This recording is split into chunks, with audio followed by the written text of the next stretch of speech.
Days on YouTube. Join the conversation on 0808 17 17 700. Talking Scottish football first.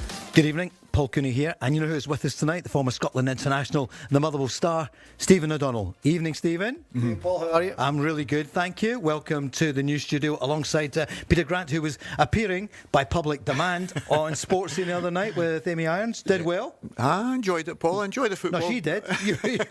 No, I enjoy it. And Amy's very good. She's very good, to be fair to her. Absolutely, really top-class presenter. Yeah, exactly. Absolutely. Makes you more confident in yourself. So, no, it was fantastic. I really enjoyed it. Enjoyed the game as well. Yeah, there's so much on the go. Obviously, the transfer window, 13 days to go. But no signings yet at Celtic. So first news, let's go live to the training ground at Motherwell. Well, a few hours ago. Maswanhise, was he training today, Stephen? I heard they refused to train and was on a bus somewhere on a flight. No, look, he trained today. I think thankfully with a lot of our players there's some talk around a few and they're all under contract, and it's a really good position for Motherwell. So if anyone wants to come and entice them, it needs to be for a hefty fee, which I'm sure the board and the manager will find some sort of arrangement. So it's all positive. Martin O'Neill was there at the weekend, as you know, Peter, watching whoever, maybe watching Stephen. Maybe he'll be there in the twilight. Can I say that of his career? He's twilight end. No, far from it. But I mean, Celtic fans, it isn't a laughing matter, as it's been the talk of the steamy, the fact that nobody signed yet for Celtic. Couple of names today, not least Bamba at Lorient, the striker. And it looks as though Celtic they've definitely made an inquiry form for him, and maybe it's both strikers could be coming. Well, listen, you've got to look at records, and people say one goal, and that's afar. We don't see enough of him, Paul, to make comment, to be perfectly honest with you. Maswanhise, for me, with Motherwell, I think the team suits him at this moment in time, but I think he's a player that needs a lot of space to run into.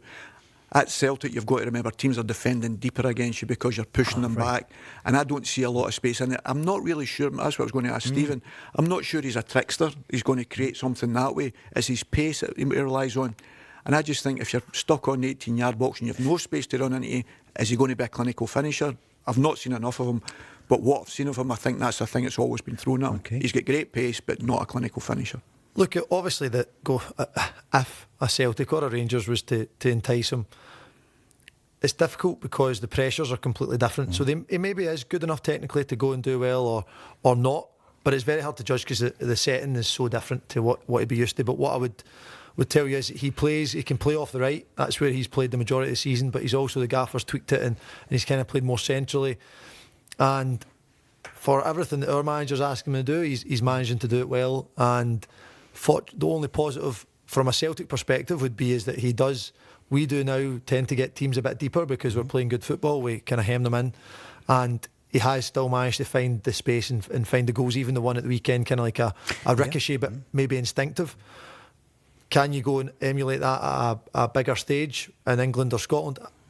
It's very, very hard to know. You see it in every signing that's brought in from Celtic and Rangers are expected to hit the ground running. It can take time. But what I will say is, just on touching on Celtic's transfer businesses, the manager was sacked the 5th of January. When things are hopefully in that manager's reign starting to happen, you aren't then going to follow through with those signings until the new manager's brought in, or now obviously Martin O'Neill to the end of the season. To make big changes. So the big changes have happened. So I think the patience needs to be there from the fans and everyone to let them get the full window, because it's obviously been a bit turbulent. Stephen, like everyone, you must have been astonished that Martin O'Neill was let go after what was 7 out of 8 wins, and then in came Wilfried Nancy. No harm to him. If you were offered the Celtic job on big money, you're going to take it, but nobody could understand why it just didn't work out for him at all, and then he left, as you say. That's only 2 weeks ago yesterday. Do you think Celtic look, it's just difficult, I think. I did think at the time the games coming up, it was Hearts then St Mirren. Two very difficult games, especially with the fact that there had been a kind of the turbulent start, and obviously Martin O'Neill kind of steadied the ship, if that's the words, or just done exceptionally well. You then go, well, if this new manager loses, and we were all speaking about it in the dressing room, is just because we all love Scottish football, and it's, if he loses his first 2 games, which is more than possible, St Mirren are a hard team to play in any occasion, never mind when you're trying to change the system. And then you've got the first game against Hearts, albeit it was at Parkhead, and it was at Parkhead, wasn't it? Yeah, and sure. they did dominate. Yeah. I watched the game.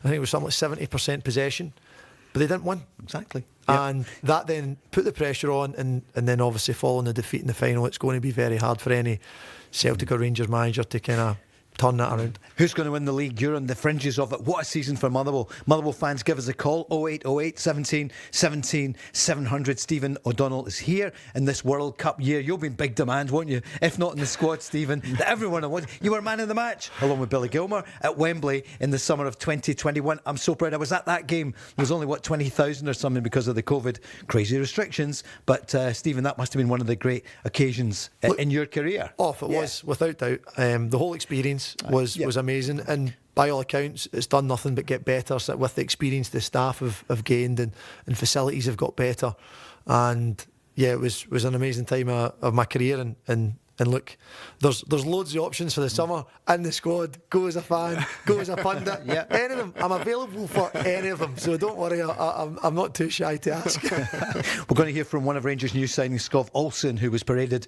to the fans on Wednesday night, along with the other two signings. Celtic have had one signing, Araujo, of course, who came in the Wilfried Nancy days. Right, we're going to take calls. Remember, we've got a game tonight, Livy, bottom of the table, against St Mirren, who've been on I was going to say a shocking. It's such a poor run after winning the League Cup final. So that's football. You can never tell what's going to happen. Give us a call. 0808 17 17 700. Martin O'Neill was at the Motherwell game watching Stephen and others at the weekend. That was a football mission. That's part of my job, to look at the games if I can get an opportunity. We did it after training, so I went there with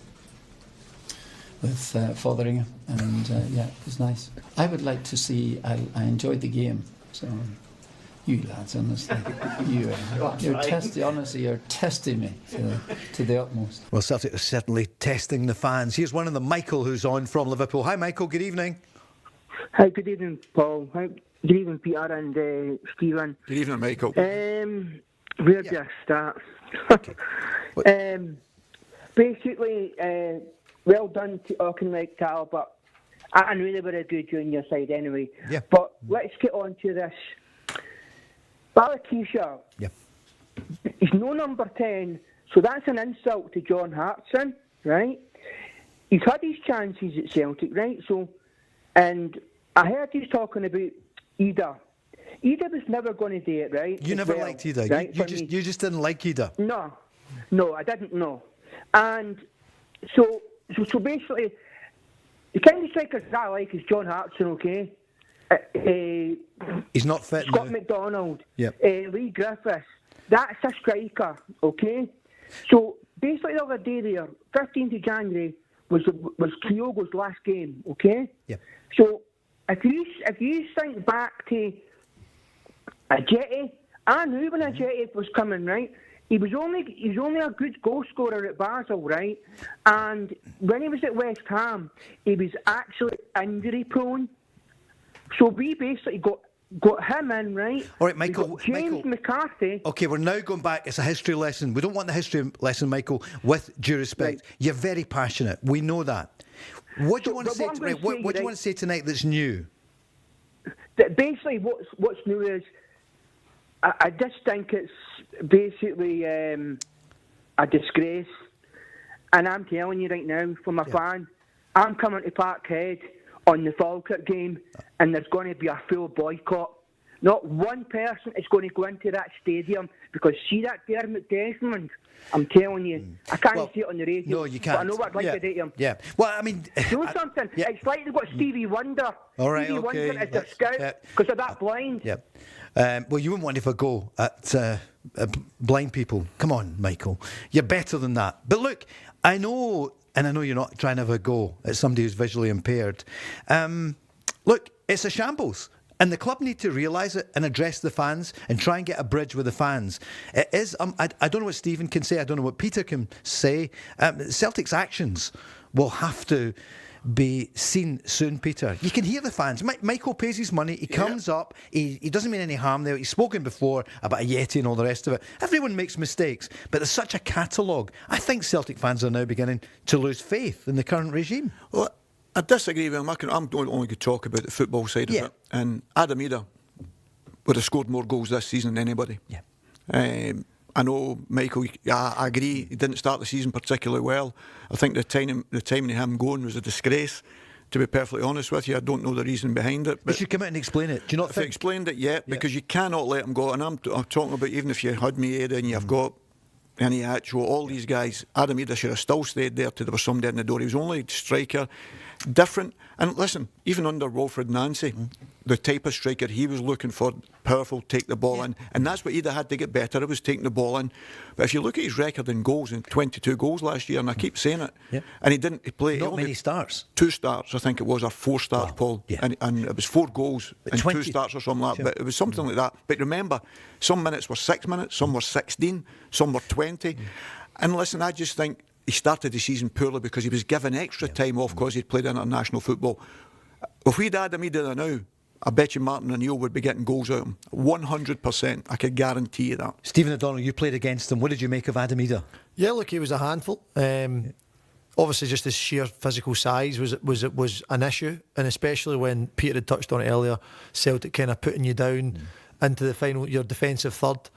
Balls can come in the box, and if you've got someone that you really feels an aerial presence, even if he isn't the most aggressive, it's still a problem, and it gives you something to think about, which then can create more space for maybe people in any space that's available. But look, I think at Celtic you've got a situation that when things go well, you talk about the great signings, Wanyamas, Van Dijks, even bringing through Tierney and going and selling them for money. Sure. And when it's not going well, you talk about the failures Of as course, such, right? yeah, sure. It's the same at every single club.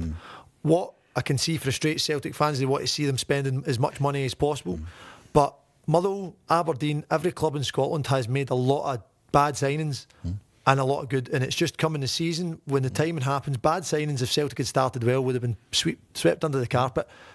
It is, with the start of the season, has made it a bigger issue, and obviously the manager changes all kind of threw it all up. And also the level of signings, because Brendan Rodgers could see, like Shin Yamada, no harm to the boy, but I mean, I think he was offered a few times. He wasn't for Brendan Rodgers, but he kept being presented, and eventually he was signed by the club.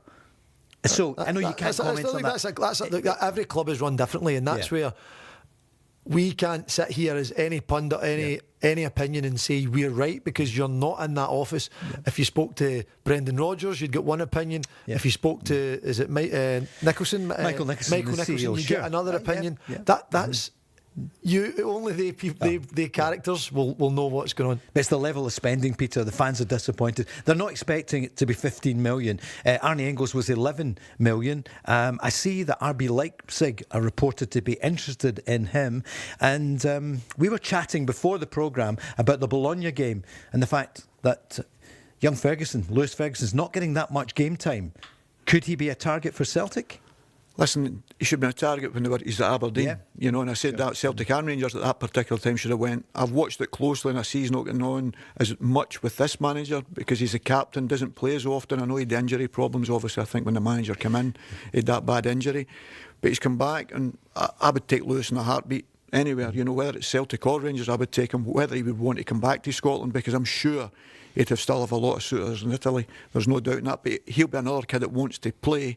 He's got the World Cup coming up. We know what he can do, of course, and Stevie Clark knows what he can do, but you want him to be playing, because at this moment in time, he's in that starting position. He's got his starting position. He wants to keep that. It's the only way you can do that and not give the manager an excuse as we continue playing. But I definitely ask the question. There's absolutely no doubt, because I think he brings you something else. But listen, and I've said to you before, I'm an Arnie Engels fan, and I know he's not played as well this season, and I understand that, but I think there's been a lot of reasons for that. We're talking about Auchinleck at the weekend. There was too many bodies in the one area of the pitch. His strength is running for the middle of the field as a midfield player. Not, you call him sixes and all that now, just as a midfield player. And that's when he's at his best. And if he's not allowed to do that, with the amount of bodies in there, you had what you call number 10s, you had the wingers coming in, you had the full-backs inside, you had all the Auchinleck players. So where's he going to run if you're that type of team? If you're that type of team, even though he didn't play at the weekend. But that's what he's playing against every week. And it's very difficult for that. So I think you see him at his best under Martin, when Martin came back the first time. That was his best period, and he was playing in a role where he was given that freedom to go and join and support and get in the box.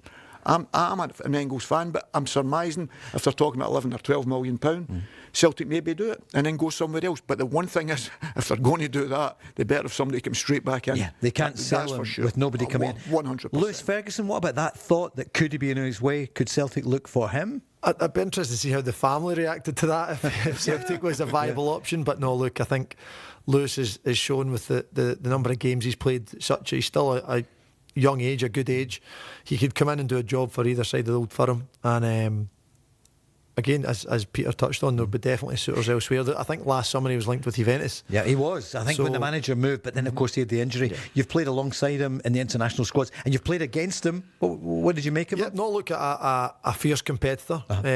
Someone that would get stuck in and not scared, not only to compete but to get on the ball, which is a big thing. That being centre mids need to be trying to get on the ball, try and dictate play. And even when he was younger at Hamilton Accies, I remember him wanting on the ball, and he was energetic, getting box to box. So look, every manager needs to see your strengths, like talking about Engels. What he brings and what Lewis Ferguson brings is different. So managers need to see what suits their particular system. Of course, you and Lewis Ferguson, different sides of the track. You're Motherwell, he's Hamilton. There's a rivalry, isn't it? Definitely. Look, I think rivalries still all Lanarkshire boys, obviously. Michael, thank you for your call. Let's hope there's some signings for you and some signings that will make a difference for you. 0808 17 17 700. Let's go on the line. Hugh is on, a big Scotland and Motherwell fan. Hi Hugh, good evening. Good evening, gents. How are we? Good evening, Hugh. Good evening, Hugh. Very well. Yep, smile here. Yep. It's good to hear Sod on the radio, actually. Normally see him on the telly all the time. There we are. Well enough, Sod, I'll speak to Big Smikes at the weekend about you. So, I hope there's nothing bad there getting said. Is this all Motherwell speak? Motherwell speak. You're speaking to the nation here, Hugh. Come on. Yeah. There was a couple of things shared about it, so there was a good conversation with him. I've known Big Smikes for a long time. Good. So I just really want to speak to you, Stephen, just in regards to how you feel Motherwell from previous managers up to now has changed you, because I've seen your change of style totally different, and you'll probably admit to yourself, under, I call him the media darling, under the media darling and Hammy and things like that, it was a little bit, not a little bit poor, we were really poor, it was all one way. And I think the media darling proved at the weekend when he came to Fir Park. I thought he was talking about me. I thought he was talking about me for a minute. I'm assuming Stuart Ketwell. Hugh, let's open this up for everybody. It's not a podcast, we're going out to the nation and the world. So, Stuart Kettlewell, who was here at the weekend, former Motherwell manager, because I was going to ask about that relationship. Hugh, back to you. It was just how you feel, Stephen, about your style of play's changed, because when you go look at how we're actually playing now, our right back sort of go inverted into the middle of the park, then you see the wing back coming back again, and we do a lot of interchanging. And I'm just wondering how you feel your game's improved, because in my opinion you should be back in that Scotland squad. Look, obviously, I appreciate 100%. The compliment, but I think obviously there's lots of very good players available, and Steve Clarke can make whatever decision he wants, and I think everyone in the country is going to get behind it, so that's a big positive. On the touch side, the manager, from my role personally, all you can ever do is try and do what the manager asks, and that's whether it's good, bad or indifferent. I had a few arguments with the manager regarding style, because I was told not to overlap, I was told to kick it down the line, which is totally fine. I had a disagreement with him, but when I would go onto the pitch at Motherwell, I would then try and deliver what he wanted. I didn't go rogue, because as much as I can have a fallout with you, I respect you as the manager, and I'll try and deliver what you want. The manager wants a freedom, wants you to get on the ball, which is clear to see, so it then becomes okay, on the ball, pretty much anything goes. If you're being positive, you're trying to score, you're trying to create. But obviously there's a structure then defensively that you need to kind of abide by. So look, I'm just enjoying my football. Under every manager, I've had great experiences at Motherwell and some tough ones, and I'm sure there could be tough ones if the manager stays a long time that come back, because it's hard. Football has ups and downs, but certainly at the moment and in this current team, when I'm playing, when I'm selected, I'm really enjoying my time, whether it's centre back or right back. And really kind of trying to learn. At 33, I'm still learning new systems, learning where this manager sees football, and it's kind of really interesting and exciting, and something I'm enjoying, and hopefully can continue for another few seasons. Hugh, you were one of the first at the start of the season. I remember saying, look out for this manager, Jens Bertel Askew. And my goodness, Peter, Motherwell playing maybe the best football in the league. I think there's no doubt. I mean, for me, it was a final nail in the coffin for Wilfried, because I thought in that particular game he never changed anything, and that was a big worry for me. Motherwell were excellent, outplayed Celtic, but it was watching Celtic playing against Motherwell. That's the way it would usually be. You know, Motherwell chasing everywhere, but it was Celtic it was chasing everywhere. And Motherwell thoroughly deserved it. It could have been more, and it was fantastic to see. And talking about defenders, Stephen will know now, when you're playing that way and you've got people to pass the ball to, it makes a hell of a difference. If you've got someone you're looking at and all of a sudden someone says, well, there's a wee bit of space, I'll get in there, instead of running with their back to you. And I can see that in the way Motherwell play, because it used to be get it, put it down the line or whatever, and that's not been disrespectful, because most teams were like that, Paul, when they came up against Celtic or Rangers, and I can only judge it on that. And it wasn't the only them, it was like, as if they gave you the ball back and then said, right, we'll defend. Go and attack again. No, and I've been involved in it, and it becomes difficult. Absolutely. And it's only a matter of time. But at this time, it's the other side now. Teams have put that respect to Motherwell, and great credit to. By the way, it's fantastic the managers put it in place and gave the players the belief, but it still takes a lot for the players to be able to go and play the way they do, and they deserve great credit for it. Hugh, you're looking forward to the weekend? Kilmarnock in town? Yeah, definitely. Why can we not? Paul, I've said it on here as well, and Peter's been on as well, but I've said it. I go at the game now, and probably Stephen will know this as well. Jens has us guessing what team he's going to put out, because we interchange the team so much, it's unbelievable. You go at the game, like that game, we absolutely annihilated Hibs as well. He made 5 changes in that game and brought in Oscar Priestman. In the middle of the party, you think, we're going, oh, maybe not, maybe. And you just seen, he actually shone that night. He totally dominated the game. But as Stephen says here, I think it's the belief that he puts in the players that it shines straight into the stands. And if you go look at our attendance now, they've went up so much. It's fantastic to see, and I hope Stephen appreciates probably when the players do the walk round at the end. You probably see more fans staying at the end to applaud the team. Now I've said, and I will continue to say, and I've said it on here as well, Paul, see if we get beat for playing like that, I come to watch football, and that's football for me, and I will applaud the teams. Thanks so much for your efforts. Sure. It didn't work out for us in this game, but let's go forward to the next game. I look forward to every single game now. Watching Mull, it's so, and again we guess right who we put in centre half today. Is it going to be Sod? Is it going to be Paul McGinn? Okay, and it's just one of those things. All right, guys, what would you say to Hugh? The one thing I would say to Hugh, and this is not putting a baby in the honey pot sort of thing. I think you're about to. No, I'm just going to say to him, what would the fans be like if you're not going to end up, it's going to change a little bit and the results are not going to come? Because that's always the biggest sign I see, when things are not working and it changes a little bit. They say, oh, we better put it forward, because I've seen so many teams try this before. And all of a sudden they get a bit nervous, they lose a few games. But he's confident that's not going to happen. But what I'm saying is, Paul, the fans change. And that's what they've got to be careful of, because they've got to accept it. And that's when I want to see the Motherwell fans, as Hugh says, still coming, Hugh's still in good watching. Form. You're trying to waste his night. No, but I think that's so important, because it's the hardest way to play football. Is the way the Motherwell are playing. But then when you're playing it when it's not going particularly well, it's still the hardest way to play football, but the players are more nervous then the ones are not looking for Stephen. When Stephen's got the ball, they're not wanting the ball anymore. And that's exactly the vicious circle, and that's why even with when I kind of get frustrations maybe with the Scotland games, the 50,000, and they start booing or heckling, I get that you are frustrated. You've paid a lot of money to come, whether it's Motherwell, Celtic, Rangers, Scotland, whoever, doesn't matter. But see, the heckling, it doesn't help your team. I get the away fans giving you all the stick you want, but people can, I've seen a number of players go shy, they kind of curl up inside themselves, and especially now with how we play, that would be a real frustration if that was to happen. But hopefully there won't be a run. Exactly, there won't be a run that Hugh needs to question this. But well, Hugh, what about Maswanhise reports today that Celtic want him? How would you feel if you lose your top striker? I hope they've got 5 million sitting there, because if they want to pay 6 million for Kieran Bowie, I think they'd be a bit more on for Maswanhise. Again, if it goes, it goes. Just to answer Peter's question here about how it's going to go, Peter, you know yourself, and as a Motherwell fan who have been there since 1981, Motherwell's a roller coaster every single year. Every year. I'm just enjoying it just now, because I'm loving how the team are playing, the freedom of the team, and it's like no matter what position they play, and Stephen will tell you, one week he's right back, then he's in centre half. Now, when we played against Celtic, as you say, we played with 3 right backs, and not one of them played right back. Actually, 4 right backs. 4? Not one striker. I was just buzzing I got a game because there was 4 right backs playing. Hugh, So it's still good to see, Absolutely. and it's a freedom. So Absolutely.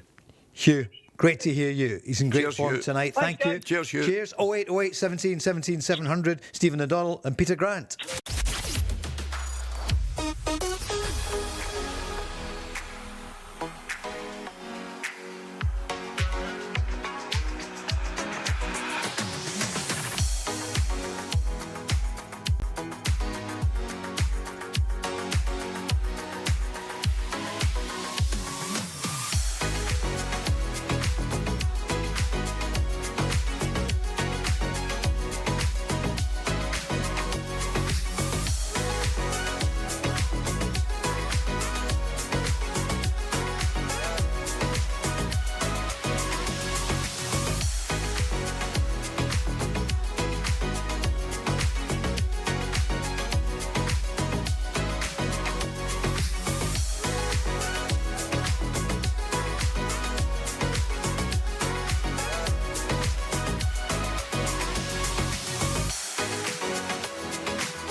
Show with Burger King. Thanks for making the switch every night from 5 first to talk Scottish football. We're on the Go Radio Football Show, the normal channel, and we're also on YouTube. So if you put in the space bar, Peter, Go Radio Football Show, boom, and subscribe, please. More and more people are. Thank you so much. Lots of calls coming in. We're going to go back on the lines in a moment or two. But what about Lawrence Shankland? It's a real blow to Hearts. Could be for Scotland. 6 to 8 weeks, Peter. I think he's going to be out. Top scorer in the country. What a season. Yeah, he's just a natural finisher, Paul. Yeah. No matter, we're talking about Celtic or Rangers not having that. That's what he is. He always has been. That's why I found it strange he played more at number 10 last year.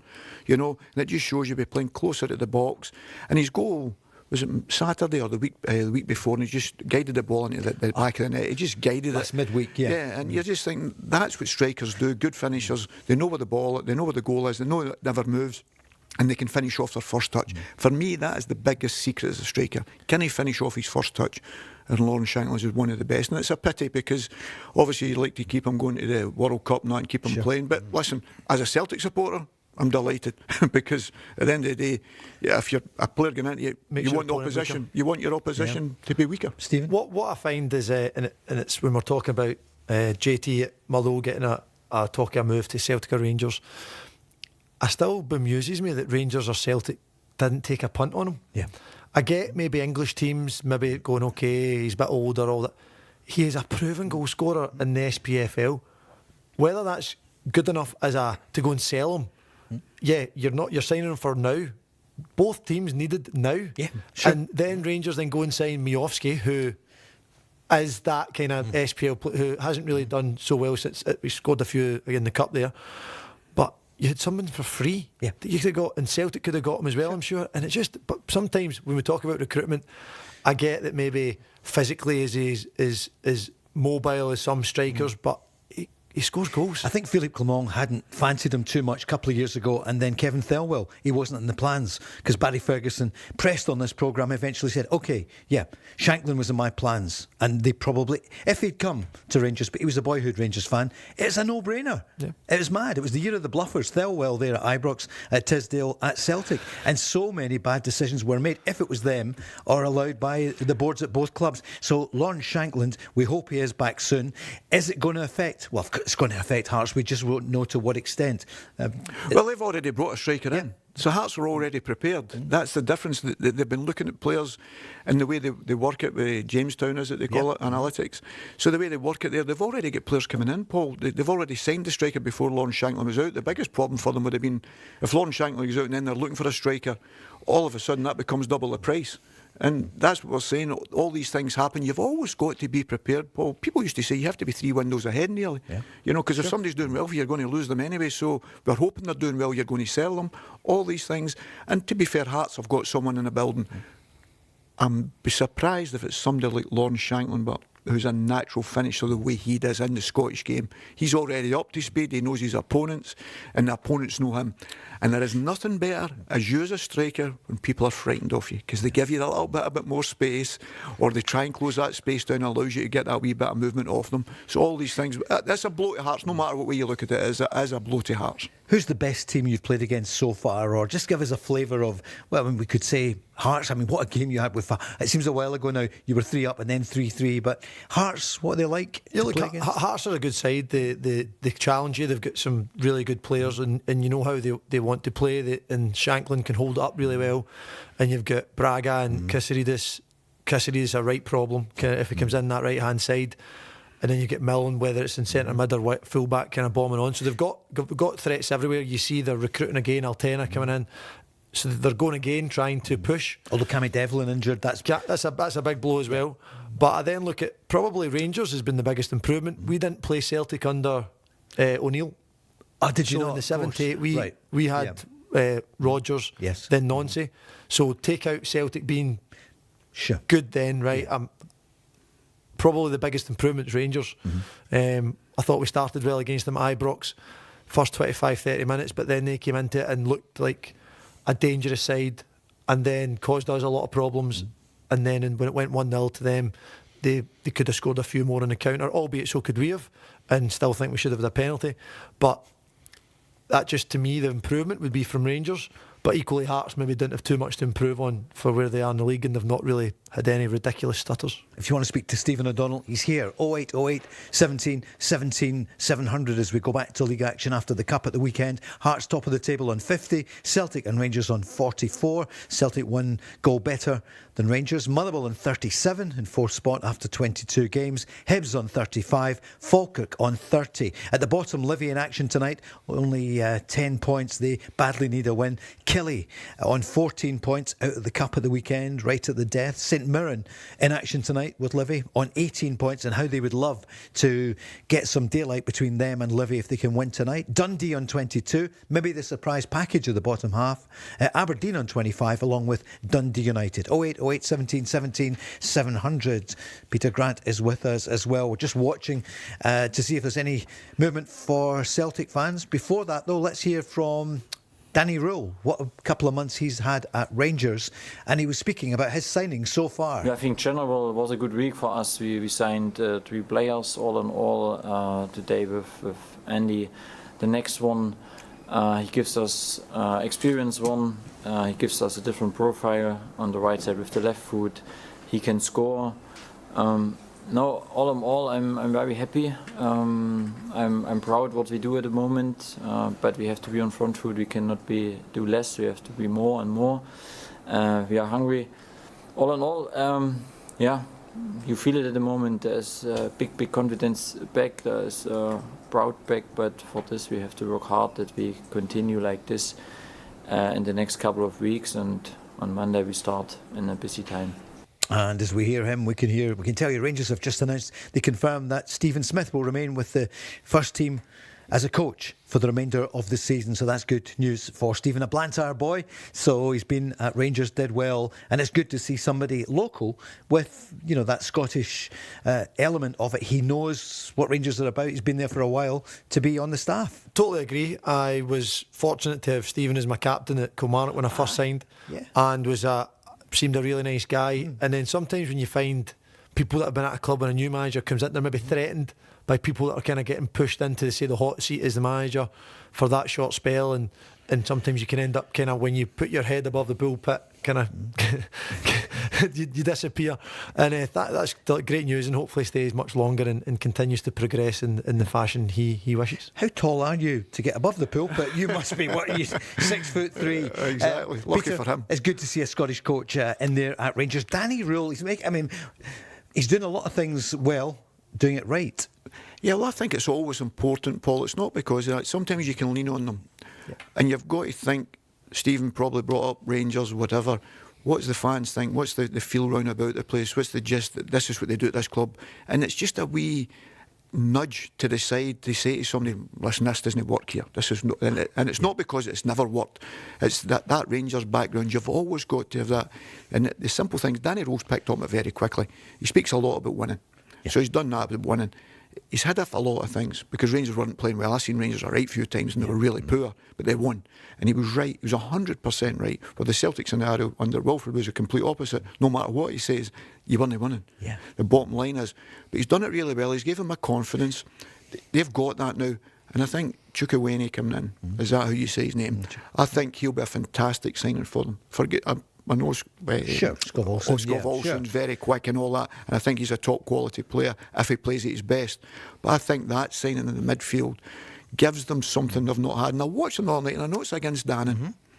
I think he must have had 100% completion in his passing. It was just simple, but he broke the line, as they talk about nowadays. He just wasn't safe with it. He was giving me the ball, but played the area of the pitch very well. No, the way I've talked about Raskin saying he's a number 6. Yeah. This is the guy who can play that role and do it very well. I watched him a lot at Stroom Grass, so I was interested to watch him with Rangers, and I think it's a very, very good signing for Rangers. So this is going to be interesting now, which Celtic, as I said, this January window, for me, tells you who won the league.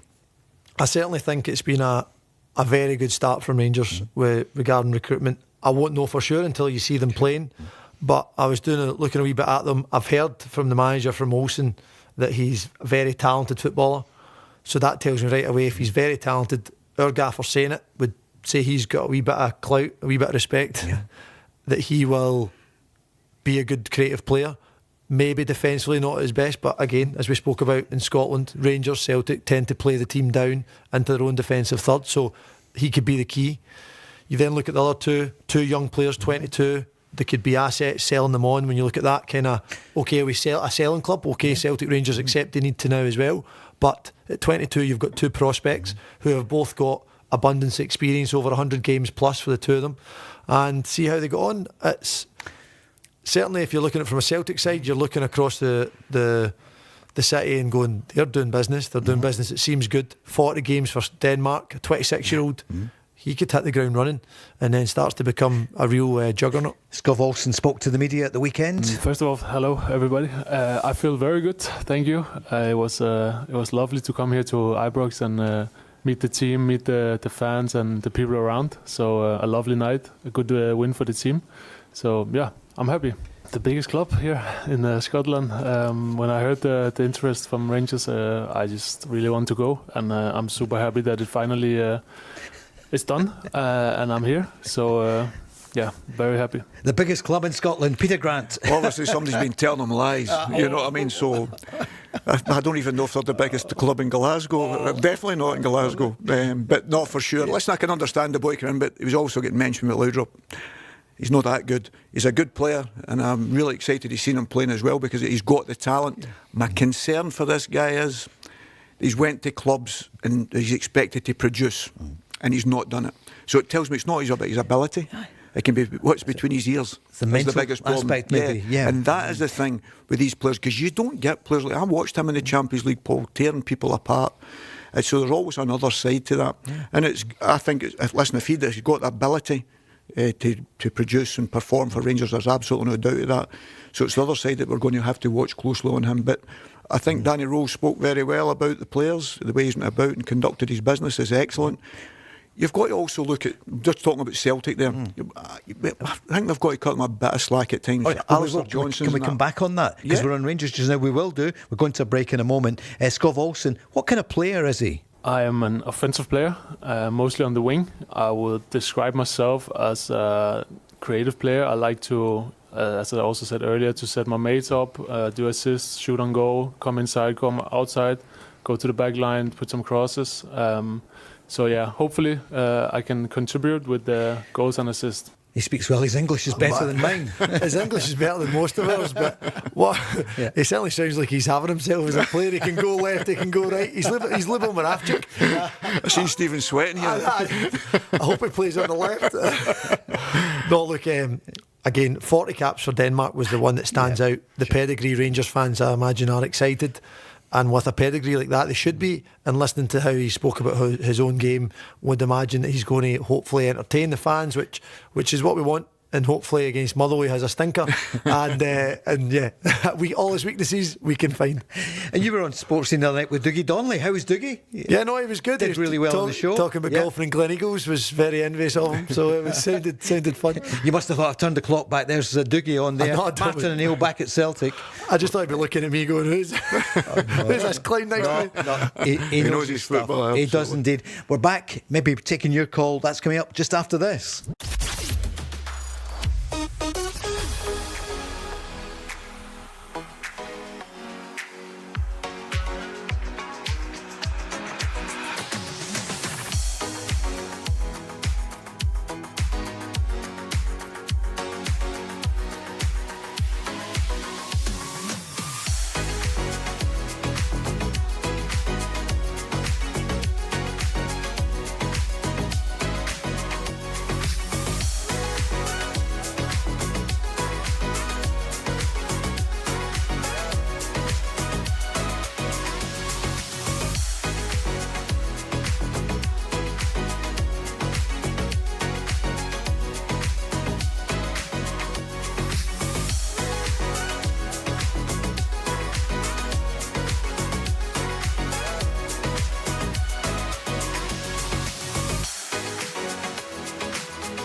Football Show with Burger King. So Celtic today linked with Mohamed Bamba from Lorient in France, scored 1 goal so far this season. Rangers also mentioned in regards with Tawanda Maswanhise, whom Celtic apparently have been interested in, and Stephen O'Donnell. Rangers in for him as well, apparently. Brilliant. Start a bidding war, get as much money as we can, or keep him, and we've got a great asset. Did you look for any spies? Remember the Leeds manager wasn't happy about spies up at Dale Park. Was there anyone up there? We actually had spies a couple last week before the Celtic game. I don't think it was a Celtic spy, but it was a guy turned up in what looked like a kind of camper van sort of thing.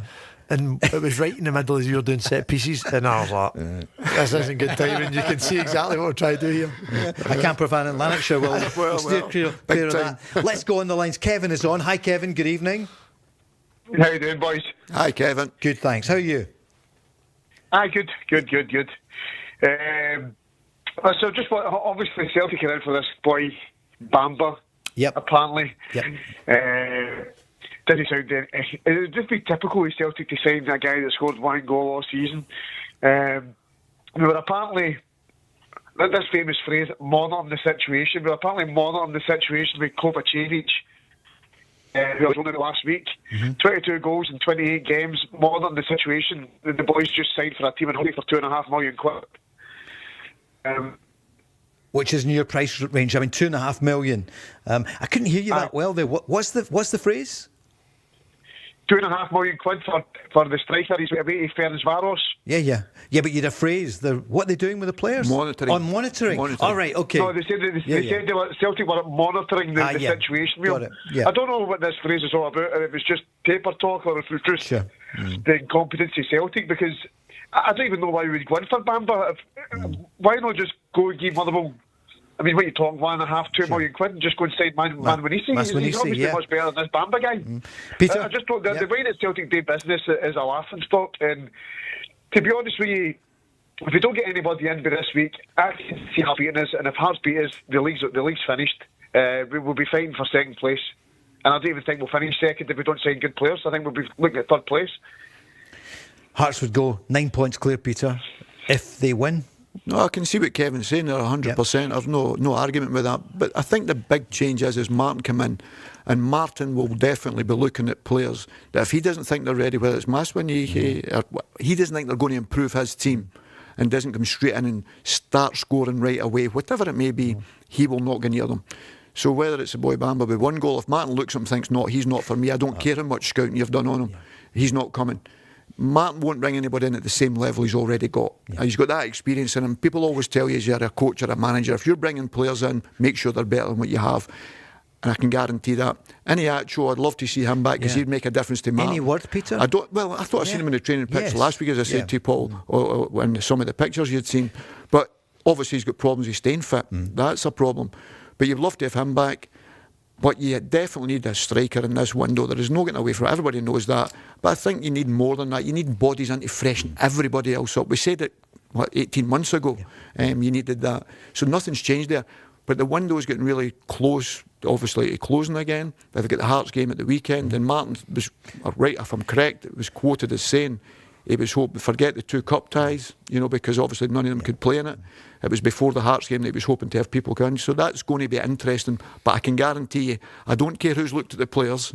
If Martin doesn't think they'll improve, he'll say no.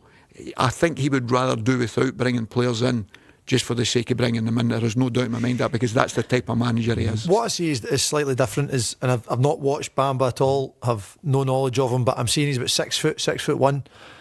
That tells me he's maybe slightly different to, say, a Maswanhise. So it doesn't necessarily need to be one or the other in that ilk of signings. Celtic needs some bodies in the door. And to play a lot of games in France, I don't imagine he's any mug. And you then run the possibility maybe you've seen a gem. That's obviously somebody that's he's not quite lived to his potential. So we can't, I imagine you've not seen him either. It's very hard for us to judge how good or bad he is by scoring 1 goal. It doesn't look great on paper, but let's be honest, Celtic, Rangers aren't signing someone that scored 20 goals in 20 games in the Premier League or the top leagues across Europe. He spoke the other night, Kevin, about looking at the Scottish market, and obviously Maswanhise is at the moment in the Scottish market. I was asked that question last week, and I think there are players here. There's no doubt at all about it. That there are players here that are capable of playing, I think, at a higher level.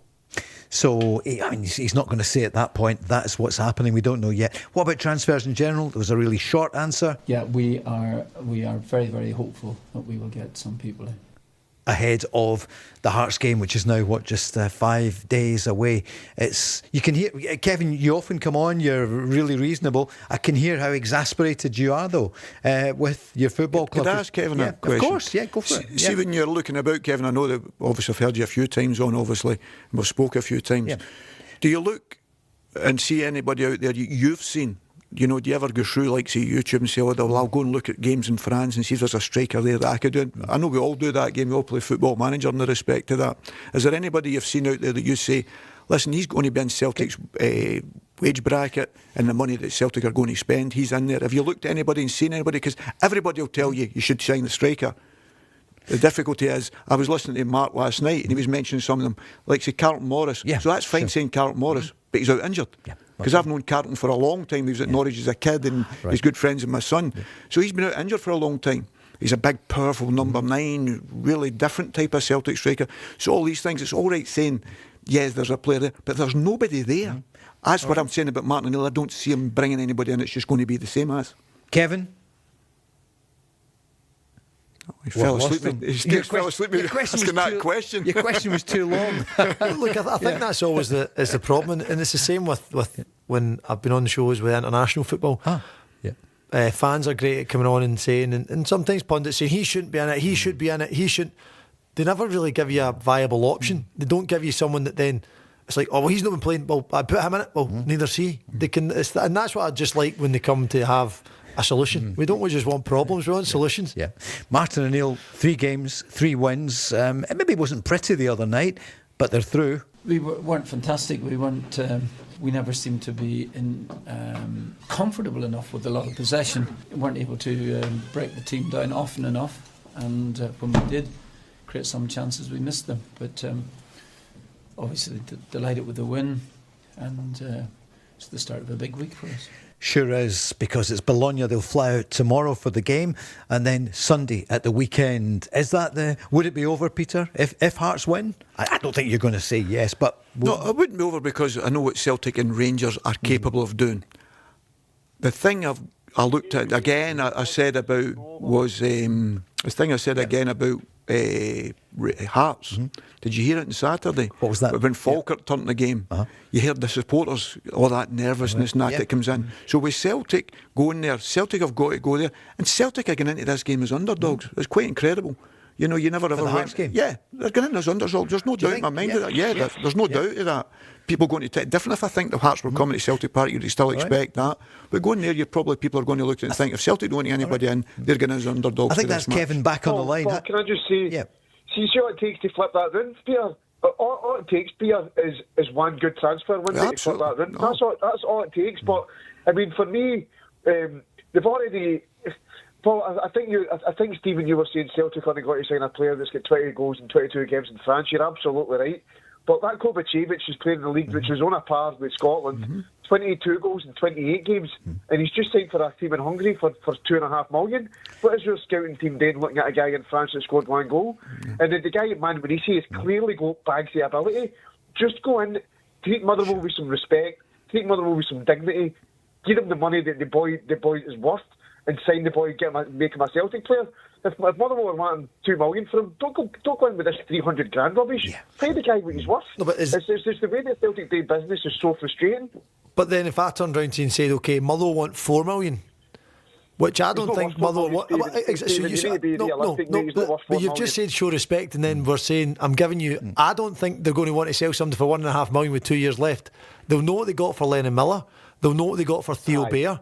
So you're saying show respect, but then you're going, we want to get Motherwell players for cheapest chips. And we're going to go to... $2 million. I think $2.5 million would probably get the guy. But would you go $3 million? Celtic, they'll go in there $200,000. Yeah. I take your point, Kevin.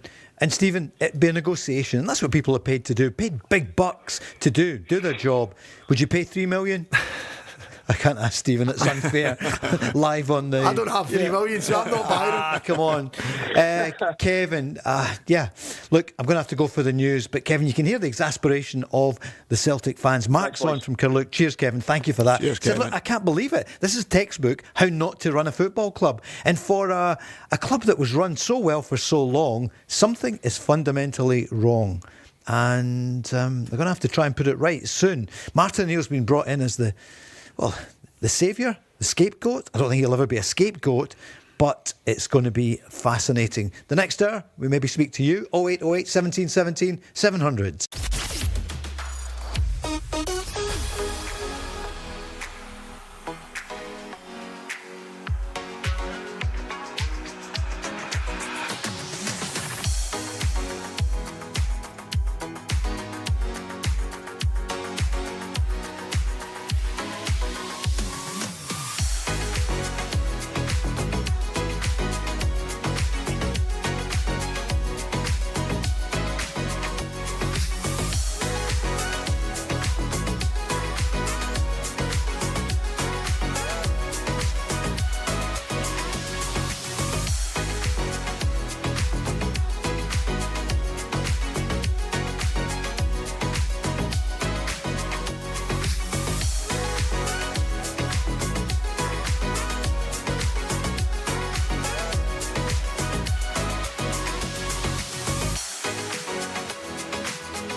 Football Show with Burger King. Watch live at 5 p.m. weekdays on YouTube. Join the conversation on 0808 17 17 700. Talking Scottish football first.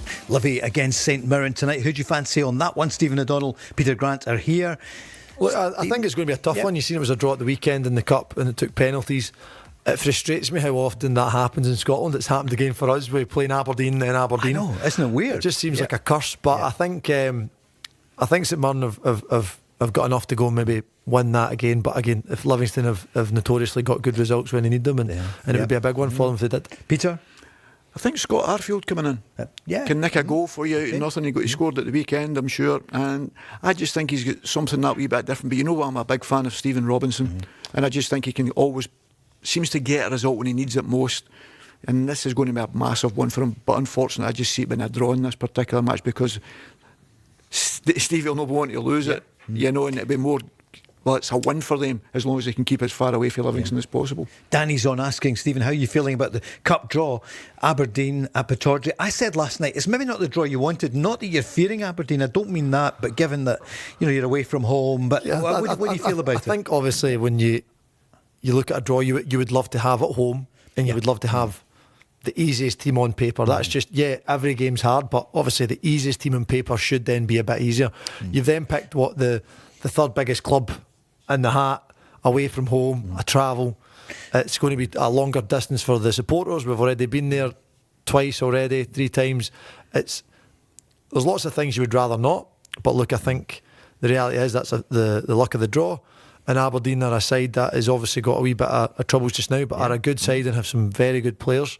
And by then I'm sure they'll have their manager in and everything will be settled. So it's going to be a tough one, but I think how we play, and we're not going to change much for anybody, and it will be a good game. Motherwell fans are talking about when they won it in 1991, the year after Aberdeen had won it. And of course Aberdeen won it 2026, and could it be Motherwell in 2020? Well, I said last week, Paul, you know, all you need is a couple of good draws. Obviously Motherwell going to Aberdeen is not the easiest, but I think if you're going to play Aberdeen, the way Motherwell play, you know, could set the support against Aberdeen, because they're not in a good position at this moment in time. They were very supportive of Jimmy Tillene at the start of the season, and they stuck by the team even through bad results. I'm not sure that's the same now. Obviously maybe a new manager coming in. I find it quite interesting actually. They've got this, I don't know what you call him, sports. I don't know what his name is. He's sporting director. Sporting director, is that what he's doing? Yes. He wants to sit on the bench. I know it's a thing that's done abroad, and certain people will talk about it. I'm not sure a lot of managers would like that. I don't think any manager would like it, would they? But it's a normal thing abroad, Paul. Is it? In Scotland, on Germany, 100%. I've never seen it in England, has it? Has it happened in England? Not really, no, because we're still like that in Britain a little bit, because that's the manager's job. And listen, you see what happened to Manchester United. He gets asked one question with Jason Wilcox, the next day he's out the door hammering, and he was talking about tactics. So you don't mind them talking to you off the pitch, but when they're sitting on a bench, I think it's a dodgy one. And I think some people would knock that back because of that. And it maybe be one of the guys he knows from like a Germany or that comes in. So it won't be easy for them, but I think I still fancy Motherwell to win that one. Yeah, the last 16, we've got Airdrie against St Mirren, another good West of Scotland tie. Dundee United against Spartans. Dunfermline, the big winners at the weekend against Kelty Hearts. And of course it was Hibs on Saturday. Stenhousemuir against Falkirk. And Peter, I recall on Friday you said Stenhousemuir, that could be a shock against Morton. How did you know? I just thought, but also Stenhousemuir we're talking about confidence again. You know what I mean? Because people will talk to and say, they're not a great side, I know this, but they're winning. And that gives that confidence. And I could only see one winner in that particular game. I know it sounds strange. No, it's good. But, but I thought that... Not for the Taun fans. But as you say, I just thought, Paul, going there, it's not an easy place to play, but Stenhousemuir play it very well. Rangers against Stranraer, Queen's Park.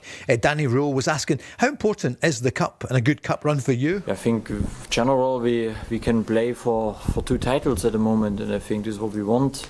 In the Cup you need less wins to be in the final. I think it's a great opportunity. Yeah, we want to push. I think we are hungry. I feel it in the changing room at the moment.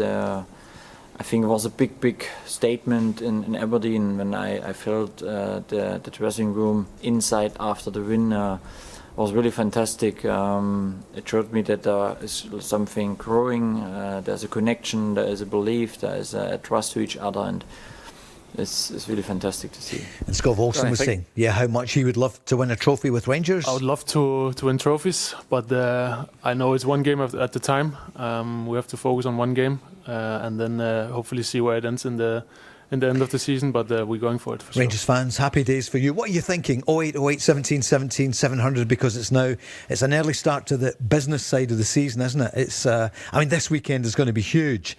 All the games coming up, but not least Hearts against Celtic. Celtic got the win against Auchinleck Talbot. What a weekend for the town. There's only, how many was it, 8,000 or less than that in Auchinleck? I thought somebody said 3,000. I'm just checking. You were right. It was, but they had about 4,000 fans there. Martin O'Neill paid tribute to the team. My view, I thought they did great.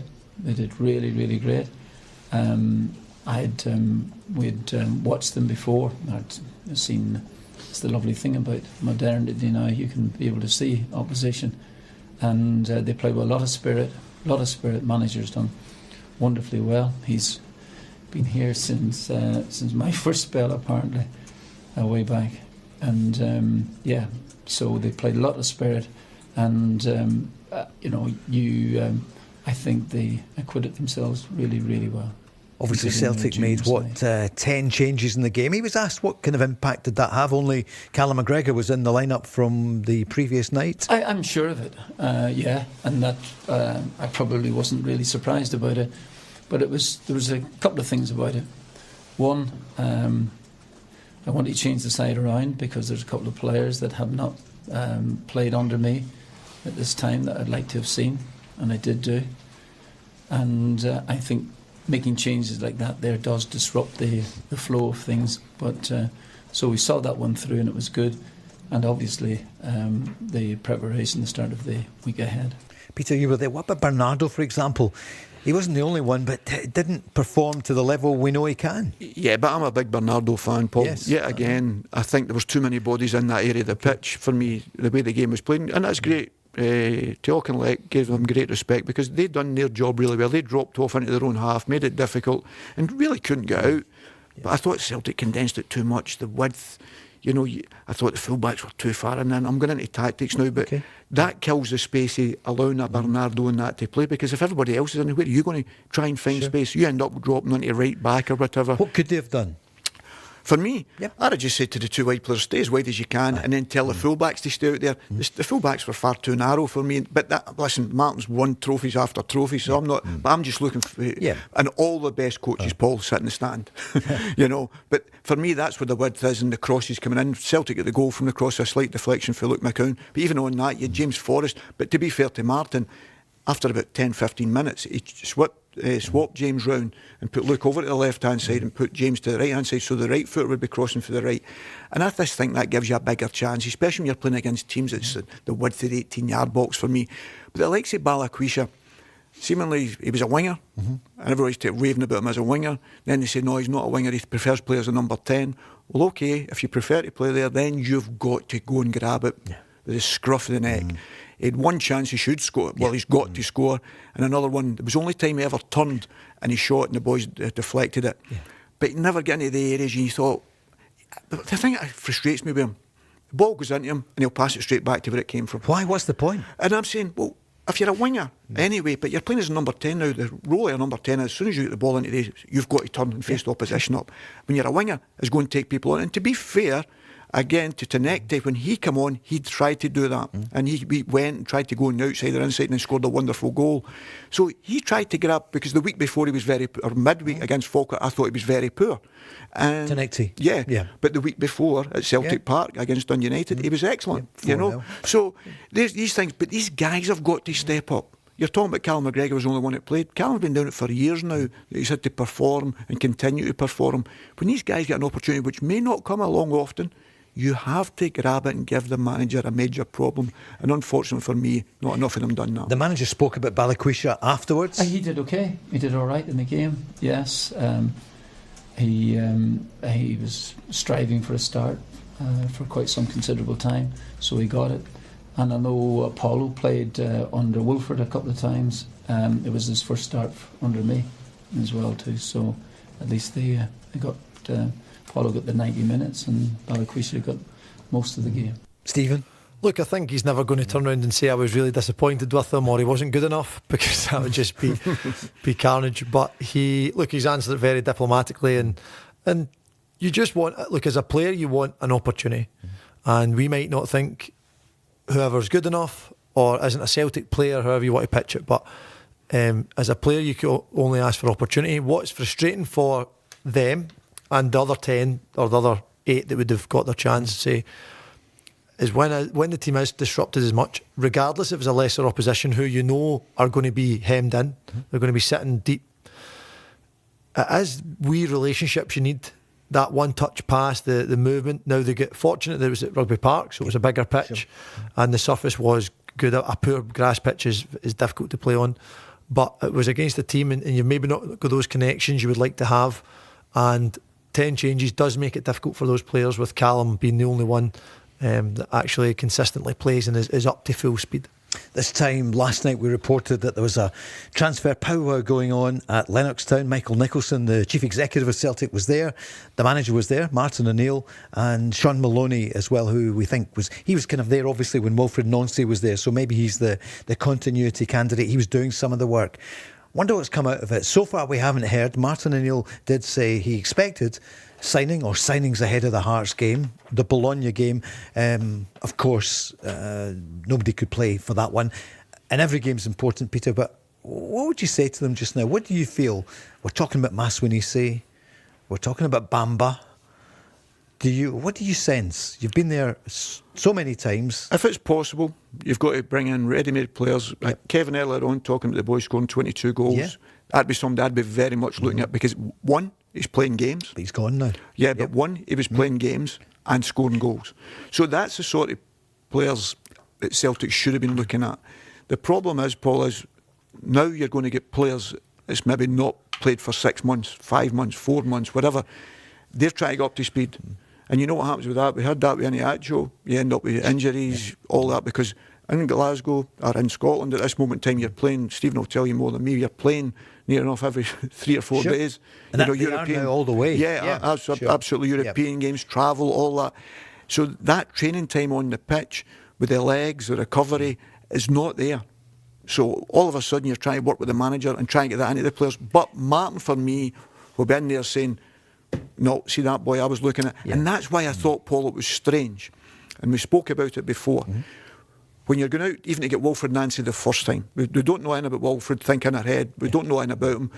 So it's completely different from what Brendan Rodgers done. That's what I can't understand. If you understand, it was a completely, I'm not talking about systems, but because Brendan could flip into a 3 at any time with the personnel, but he wouldn't use it as his main one. So you're looking at it and saying, all the players have looked at, went go and signed 2 wingers. All of a sudden, these 2 wingers are not playing well enough. Now they're asking me to play wing backs. So it completely changes. So Martin's went in now, different from Wilfried, changes the team right away, the shape up of the team and everything. And then you're saying, right, I was looking for him, Martin's linking. I could imagine Martin would be wanting a Chris Sutton, a John Hartson. I'm not going to speak about him because everybody said earlier on, a physical with it. If you're putting balls in the box, we've got to score. The closest we've got to that's Negrin. And he's not a number 9. He's just one of the ones. He's a free spirit. He'll get shots on target and he'll score goals. He's the top scorer, and he's got to play for me because he's the only one that looks like scoring. So for me, he's got to play, even though if he's not playing well in general, as people say. But he's the only one that looks like scoring consistently for me, or creating an assist. I think that's the frustration probably for Martin O'Neill, is obviously with maybe the windows that have gone and injuries, because there is a lot of injuries at Parkhead just now. Is that the title could be running away from them if they were to be beat at the weekend. They need players to come in. So I even see that with the player we've just signed. Hasn't played since November. You then run the risk of how fit is he, how much he's been looking after himself. Now he trained today, looks like he's been looking after himself. Is this Thor, we'll call him? Yeah, I tried the full name last night, did okay, but I'm not going to chance my luck. So he was training today and it looks like he's been looking after himself, but you don't know when people haven't been playing how professional they are. Everyone will tell you they're professional, but how much have they been running, how much have they been drinking, how much have they been enjoying life? And that's what Celtic need, and Rangers, because they're both playing catch up, as players to come in and hit the ground running, because they need results as soon as. See, on that, Paul, it just shows you even Motherwell, right? Maswanhise goes, you've already got a striker in the building.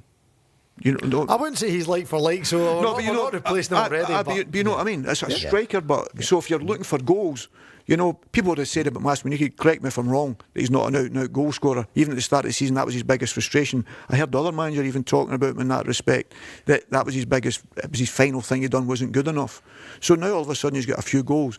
If they lose him, they've got another body in the building in that area of the field. That's the point you're making. Yeah, more we than anything else. missed him as well for the African Cup of Nations. Yeah, for 3 exactly. games he was away, and we could beat against Rangers, but we created chances. We played well, but again, that to us for being in the comes from in my opinion, the fluidity in the manager's kind of, we all know a role, his kind of particular style, the particular positions he wants you to pick up, his training sessions, we all know what's expected of us, whether I'm playing right back, centre back, and goals. I don't know if I'd be very good, but I would know what was expected. And that comes for people coming in then, know the role, the team's been playing well, so you then come in and you've got a great opportunity to go and do well. Danny Rowe has been speaking about he was asked who could be outgoing. Billy's on a big Rangers fan saying, look, Lyle Cameron didn't get any game time. He wants to wish him all the best at Aberdeen. I saw there was a banner up saying no old firm players here, but listen, it's a democracy. We live in a free country at the moment. But he showed them what he can do. So Danny Rowe was asked who else could be leaving the club in the next 2 weeks. Yeah, I think we have to look what makes sense then also for the group. I think in the middle of February we have then more normal weeks. I think it changed a little bit. Then you have less rotations. Yeah, if you have a team who's really running, then I will keep running. Then you have maybe some positions where you rotate and you look a little bit what you need for the next opponent. And yeah, in this case, you have to look what makes sense to give players opportunities in other place. I think for Lyle it's a good opportunity to get minutes. For us, it's helpful as well. And in this case, we go forward. Obviously, Finlay Curtis has been spoken about for days. Stephen, you've played against him. Great prospect, started brilliantly earlier in the season, did well last week when he came on, but looks as though he could be on his way to Killie. Yeah, look, I think obviously Neil McCann would have worked with him closely last season, so probably a big positive for him to get someone in his eyes on, because you looking at videos and scouting, you don't know what has been demanded of from the manager or the team he's with. So the fact that he's seen him and he's a young player, a young Scottish player, great to hopefully go and get experience and help turn Kilmarnock's season around. Hopefully, if he's available for the weekend, I hope he doesn't. But moving beyond that, I hope he does really well for Kilmarnock. Peter? No, I thought he'd done well against Annan the other night there. I thought his delivery into the box and created chances was very positive. I thought in that, especially the first period, I thought he was Rangers' best player. Lyle Cameron, I'm delighted for him, because I thought in a difficult time he showed character at Rangers. When he got the opportunity under even Russell Martin, I thought he played really well, and he was one of Rangers' best players in that period, I felt. And then all of a sudden injury came along, the new manager comes in and maybe have slightly different ideas, and great credit to the kid as well. He's wanted to go and play somewhere, and he's went to Aberdeen. He knows the difference when you go to Aberdeen and you're a Rangers player and vice versa, Celtic player. You're always going to get a little bit of criticism, but Aberdeen have got to remember as well, some of their best players have came from Celtic and Rangers. That's right. You know, they even came back to Liam Scales on loan, done fantastically well for them. You know, you've got Stuart Armstrong, who's probably still their best player. You know, all these sort of things. So you've got to be very careful. If it's good players that's coming in, that's all it should concern. You know where they're coming from. Not so many from Aberdeen to Rangers, although Neil Cooper did go to Rangers. Ryan Jack, great shout. Lewis Ferguson should have. Conor Barron. We made some really good ones. You know, Big Billy Stark was probably one of the best. Wee Joe Miller, you had Mark McGee when he came back from Hamburg, but loads, you know, and the manager, Big Billy McNeil and John Clark, God rest them. Of course, they both came from Aberdeen as well, and fantastic Celtic men. That's right. Yeah, they went to, was it Clyde? They were at Clyde, Billy, and then he went John to was Clyde Aberdeen. manager for a long time. Yeah, indeed. Again, we touched on earlier talking about maybe fans if they're getting on players' backs to play certain brands, and I just think, okay, you maybe don't want an old firm player to come, but he's here. Why not just try and support him? And especially, by all accounts, he looks like a young lad, a young guy. I say that as a veteran now, like a young man. Like, give him a chance to go and hopefully sell it. It's a one city club, and he's going to be recognised. Don't give him that negativity right away. It's you get man of the match as well. It's the last thing you need. You get man of the match, and that takes character, and that's what I've seen at Rangers, and that's what I'm saying about him. I think he could end up being a really good signing for Aberdeen. I really do, and I hope he is. Okay, few names that probably will go. Danilo, if they can get him off the wage bill, because he'll be on big money, came in with a big, a good pedigree, they expected more, but he's been unfortunate with injuries. But there comes a point where you'd want to probably cut your losses, Peter, and get him off the wage bill. I think there's no doubt of that. You say Danilo, you look at Rothwell now in the centre of the pitch. Obviously, Lyle Cameron's went on loan. You know, and you'll be looking at a few. I'm looking at James Tavanier. Somebody was mentioning James Tavanier for someone the other day there. And I think the fact that James didn't play in the Celtic match, that's always a concern because he's our captain and our leader. You know, I know he's a big player for Rangers, but maybe the opportunity to go, was it Panathinaikos? It was, under Rafa Benitez, yes, wasn't that's it? right, yeah. And I think if James gets that opportunity, they maybe take that because it depends. But at this moment in time, manager maybe look at it different, but I would keep him. Because look at the goals that he gets. I would keep him, but I think the player will want to play. There is no doubt that he'll want to play. What would you do on James Tavernier? I think there's a whole host of questions. I think you see how his family's getting. I don't know how his family's life is up in Scotland. If he's settled, does he have an intention of staying here? And if he does, then, well, are you going to be rushing away to Panathinaikos? You're kind of uprooting everything. Sure. But then also you have the desire to play. But if he thinks he's going to play enough, he's still the Rangers captain. I'm assuming he's on a good contract. Negotiations, if they are stalling and they're offering nothing or they're offering half as much, all these things, and only the player himself can answer. But what I can say is he's a talented footballer. At his age, he's done so much for Rangers, showed a loyalty when I'm sure he would have had other options. And fans want loyalty, but then whenever they think they're out for pasture, on you go, we don't want you anymore. It's for me, if you want the loyalty, it needs to kind of be a two-way street. But he's regardless of what happens, I think he'd be a miss if he left. And the chance of a title, I would imagine that he would love to be there and be the captain again to get his second title during his spell. And what about Kieran Dowell? You know him well as a player, Peter. It looks as though he could be on his way. I wouldn't be surprised, but it's interesting talking to all the English players, and I remember all the Jack Grealishes and all that speaking about him, saying that was the player they really liked and surprised them so much in the squad, how much talent he had. I think what's happened with him is he's been these injuries. He's went to a few clubs now and he's had a few injuries at times. He's never had a complete run of games. There's no doubt he's a talented boy. I watched him the other evening. I know it was against Dannon, but he made some fantastic passes. You know, he scored a very good header, actually. I know people say, but he scored a very good header, but he was passing the ball outside his foot. And he's just one of these guys, again, needs to keep fit, needs to continually play. And if I was him, I would definitely be looking to get away from Rangers to play games of football, because that's the only way he's going to get back to the talent that everybody talks about, that he has. Go Radio Football Show. We're back in a moment.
Football Show with Burger King. Tomorrow night we'll be talking football in the company of someone who knows his stuff, a Celtic legend. It's Andy Walker. Oh dear. Yep. And Jamie Murphy. Of course, Ayr United, they went out at the weekend, Dundee United, but no shame. Great career, isn't he, Stephen? Jamie Murphy, ex-Rangers, down south, brilliant career. And Motherwell as well. Yeah, no, I played with Jamie in my first camp. It was over in Peru in Mexico he was playing. But he is someone that even now, the manager, I'm not sure what age is, 35 Just maybe? a boy, yeah, around that, yeah. And the manager singled him out at the weekend. Scott Brown said when he came off injured, he was a big miss. So it shows you that he is still a big asset and doing really well at Ayr. Sure. He'll be here tomorrow night. Quite a few people on saying, Stephen, it's great to hear on you, and they love the level of chat about the football. Peter always gives us great insight, because I think it's fascinating. People don't want to hear about diamond formations or whatever, but they want to know, what does it mean? Do you know what I mean? For the fans, transition and all that. I think that's We're not big important, fans Paul, of all because that chat. I think Stephen touched on it earlier on. We always give, this is not happening. But then we've got to say, we've got to look at it from the other side and say, give your opinion and say what you think. Well, this is why it's not happening. Stephen will tell you, players, we'll go and rave about players. And then I'll say to Stephen, what about that boy at Motherwell? He's brilliant. He's like, he's hopeless, can't trap a bag of cement. Because he's working him every day. Jens, it was me he was asking about it. That's exactly. Right, next caller, Paul McGinn, is on the line, the captain. It's great to see him back and fit, Stephen, isn't it? Yeah, no, look, Paul had a tough season last year, out most of the year, but has came back in and despite being a couple of years on me, when he's playing, just seems to cruise it. And playing centre back now looks natural to him. And Stephen must be loving life at Falkirk. John McGlynn did well to get him in from the under-18s at St Mirren, and Stephen coaching and doing so well there. I see brother John had took a knock at the weekend. Let's hope he'll be okay, because Villa, Unai Emery at the weekend, he was kind of talking down, I don't know if we'll get top four, but you'd imagine that Villa would have real aspirations to be top four. But I know they're hampered, aren't they, by the exactly. They've got one of the richest owners. They have, but they're impaired. Yeah, that's financial fair play. Financial fair play. Stephen, thank you for saying that. Do you want some FFP as the young ones call it. That's it. What did you say there? Watch what you say. Listen, wait till you hear this one. Bodo Glimt are 2 up on Man City as half-time. They scored both goals in 3 minutes. And Kairat Almaty 1, Club Brugge 4. Celtic fans, when you see that, you must think, look, he was amazing last season, but if only Maeda had scored that late goal. But it's not down to him, but the club must look at it and go, or do they? I don't know. It's not talks about Champions League. When will Celtic be back in the Champions League? If Rangers win the title, it's not guaranteed, but they could well go straight in to the tournament. Celtic, if they win the league, will have to qualify. Hearts, similarly, is because of the point system. But what about the Bodo Glimt there? Because you've got a good point where it is. You watch their results, Paul. Very rarely does any of the European teams go there and have an easy game or win. The Arctic. Because it is frozen cold, and seemingly they run about and they say your blood doesn't even move. It's so cold, they said. But to be fair, Bodo do it fantastically well. The manager's done a fantastic job there. He's been mentioned by a lot of clubs, but I think he's got a problem. His young daughter doesn't keep particularly well, and that's why he doesn't move. But it doesn't take away. The players play exceptionally well under him. They've got a really good organised team, and they pick up some fantastic results. I say it's a difficult place to play, but no excuses. Funnily enough, this morning our gaffer was talking about them, and just as a model, and they were playing obviously before a big game against Man City, and we just signed a Norwegian. And he was talking about them, and it sounds amazing. In the past, I think 15-20 years, where they've came from, they were relegated. They're now pretty much the biggest team in Scandinavia, and they seemingly play very, very good football. So I was meant to, or actually our homework was to go and watch the game. Was it? So I'll be getting bothered. I didn't realise it was an early kick-off. But by all accounts, they play really good stuff. We could get the second half on the telly here for you in our brand new studio here. Hunter and Hockey are on here on a Sunday. They were in great form. They were on fire on Sunday in the business show. Stephen, you can find out how to spend your money. I've listened to them a few times talking about tax, and I'm thinking, where do I fit amongst this? But they just want to encourage business in Scotland and in this island and the whole of the UK. Well, I think that's the biggest thing they do. They try and sell this country. I think that's the biggest thing, and that's the most important thing. Let's be perfectly honest with you, that's all we're all concerned about. Indeed, you're absolutely right. Remember, we've got the game, of course, as well. Let's not forget Stranraer against Queen's Park, the rearranged game from the 4th round. Who do you fancy in that one, Peter? I said to Stranraer, Paul, because I think they've been playing well, you know, and I'm not so sure. It's Queen's Park will get his favourites, obviously, by Stranraer. By all accounts, I've got a few friends that know some of the guys that's in the coaching staff, and they've been really pleased with the way their performances have been. Maybe some of the results have been up and down, but their all-round performance has been very good. Did you play there on that famous occasion? I'm positive I did play once there, and it was, to be fair, it was a very good grass pitch at that particular time. Was it? I remember it. Yeah, I'm sure. But I played against Stranraer, obviously, Celtic Park. In the double winning year, we were very fortunate to survive. We ended up being centenary champions, but that was very lucky. I've never been in a game down in Stranraer, but I have caught the HSS many a time from Cairn Rye now, but it used to be in Stranraer. Of course, yeah. Stranraer, maybe that's the next couple of seasons, Stephen. You'll be there. I mean, it's the longest journey in the world. Of course, it's not, but it feels it somehow. The roads are they have improved a lot over the years. But it's nice coming out to get a fish supper all the way back up. When I was at Scott Sport in the early days for Badness, the sports editor sent me down there to do a feature, and it just seemed like forever. But it's a lovely drive if the weather's nice. It wasn't. Which it never is. I can assure you. And Club Bruges, Danny's on, Celtic fans saying, should that not be the model for Celtic, a club like Club Bruges? You could argue that for Rangers as well, but for Celtic?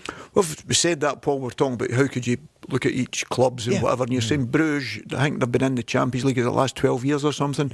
But in the summertime there, they get players sold for about £80 million, and they spent 40 off it. 80 million? Yeah. But they're very good. They've done it fantastically well. And Philip Clement done a fantastic job there as well, you know. So, but listen, that's the way they do it. They're in the Champions League constantly, and that's what you want Celtic and Rangers and that to be doing. You want that's the only way you can sell the Scottish game, if the top teams are in the Champions League all the time, and that's what we need to try and get back to. Lara's on asking, she's a Motherwell fan. Stephen, how was it with Stuart Kettlewell, your old manager, back at Fir Park? Yeah, no, look, it was obviously the second time he's been back this season, which, for obviously the headlines that were around when he departed, I'm surprised he didn't ask for a couple of weeks before he took the Ross County job. But no, look, I have a lot of respect for Stuart. Played a lot of games under him and enjoyed my time. I know, like, we maybe weren't finishing the top six, but we had a lot of good performances, good games. Got to the semi-final, which again I missed. So lots of great memories under him and Stevie Frail. So I wish him nothing but the best up in Dingwall. Yep. No, absolutely. He's a football man. He wants involved in it all the time, and I think anybody's got the passion for the game and wanting to go out and do the hard yards, Paul, they deserve all the credit they can get. Taking the criticism is never easy. I've been there myself, and you've just got to sometimes get broad shoulders, but sometimes it can weigh you down. And if it starts to affect, especially if you got a young family, it's very, very difficult, and we've got to remember that at times. And it's very difficult when they're to watch the game, I understand that, but you've got to remember it's a human being there, and a father, you know, and you know he's always probably got family there supporting him. I know when you're watching the game at football, it looks completely different. I'm pretty sure the two of yourselves are the same when you go to games. And when I'm at Motherwell games, I get itchy and come on, like you start, and fans are just doing the same thing. They're venting their frustration. You do it as being in the game for a long time. You do it yourself, and it's again.